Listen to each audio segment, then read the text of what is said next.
Radical. I'm going to be uploading this to both channels because I think it might be incredibly helpful to a lot of people.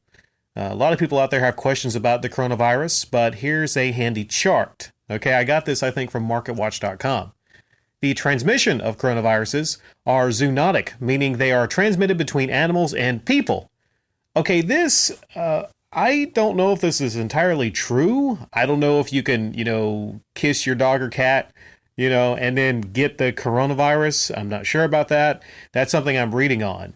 So this right here, I'm not sure that's 100% true. Okay, so yeah, that's the one part of this I might disagree with.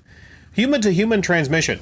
Coronaviruses are most commonly spread from an infected person by coughing or sneezing, close personal contact such as touching or shaking hands, followed by touching your own face, touching an object or surface with the virus on it, and then touching your mouth, nose, or eyes before washing your hands, fecal contamination.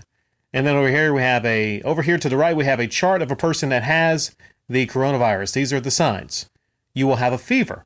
You will have a cough. You will have a shortness of breath and possible gastrointestinal problems. Okay? The big difference here between the coronavirus and the flu is the shortness of breath. All right? But this has a lot of similarities to having the regular flu. Severe cases can cause pneumonia, severe acute respiratory syndrome, kidney failure, and of course, death. You don't want coronavirus. Now, here's what I'm doing to try to keep myself from getting coronavirus. Number one, I'm not doing anything like wearing a face mask or a respirator. I am avoiding things like elevators. All right, small sections where you're huddled up with a lot of people.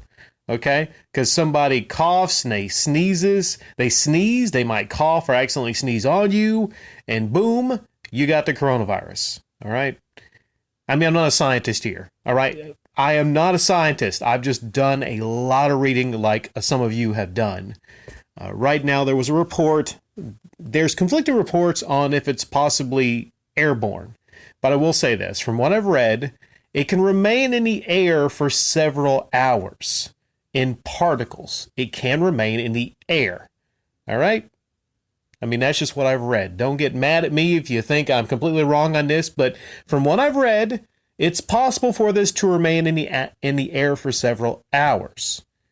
Now, is it likely you're going to get it from walking through the air? You're walking through the air that someone had it? Probably not. But they've done tests, and in aerosol form, it can remain in the air for several hours.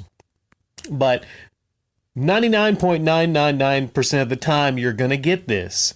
If you get sneezed on or coughed on, or of course, Tom Hanks and his wife got it, if you're kissing on somebody that has it, it can remain on surfaces, though. This is the thing you need to look at. I don't have the exact. There's a breakdown of how long it can last on certain surfaces. Copper doesn't last a long time. Cardboard doesn't last a long time. But, things like smooth stainless steel, it can last for 3 days, up to 3 days. So most people, I think, are going to get this. If you touch a surface that has it on it, and then you touch your face, okay, that's a big deal. You don't want to be touching your face out in public. Don't touch your nose, your eyes, don't rub your eyes, your face. I know it's hard, because you think about how many times most people, on the average, hundreds of times a day, you're going to touch your eyes, wipe your nose, scratch your nose, your mouth or whatever. People just don't realize how often they touch their face. So if you're out in public, what I do is I wash my hands vigorously before I leave out to go somewhere, to shop, anywheres. I go out and I make sure not to handshake anyone, not to touch anyone. If I'm touching a surface, okay, I'm going to use my shoulder or my elbow to open a door, even though it looks kind of silly. Trust me. Use your elbow to open a door, your shoulder to lean into a door if possible. If you got to open something, try to use the outside of your hands. All right? And keep track of what fingers, the inside of your fingers that you use to scratch your nose or to, maybe an itch or to wipe your face or whatever. But if possible, like I said, try not to. Okay? Because I mean, this virus don't care. This virus don't care. If you touch a door or a handle with it on it, and you touch your nose or your mouth, you got it. And you don't want to get it. This is the last thing you want to get. So yeah, what I do is just, I don't touch my mouth or my nose. If I got an itch, if you got an itch, just use your elbow. Like I'm doing it right now with my forearm. Use your forearm. The other day, somebody gave me a handshake, and it's one of those situations where you didn't want to be rude, but they gave me a handshake, and right after I went to the bathroom, and for 25 seconds, I washed my hands with soap and water vigorously.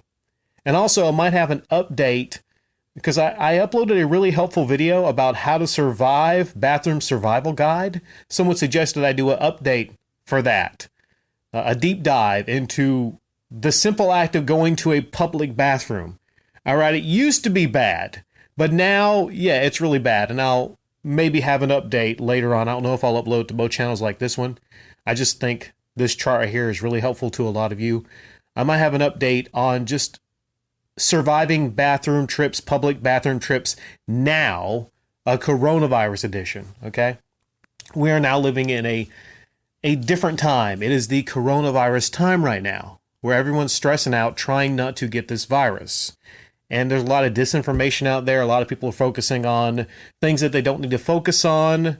All right. But all you need to focus on is keeping yourself safe.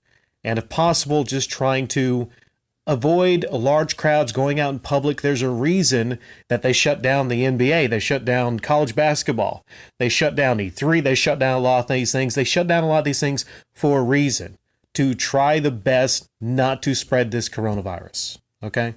So, like I said, just wanted to upload this chart. I think it might be helpful to a lot of you. Thanks.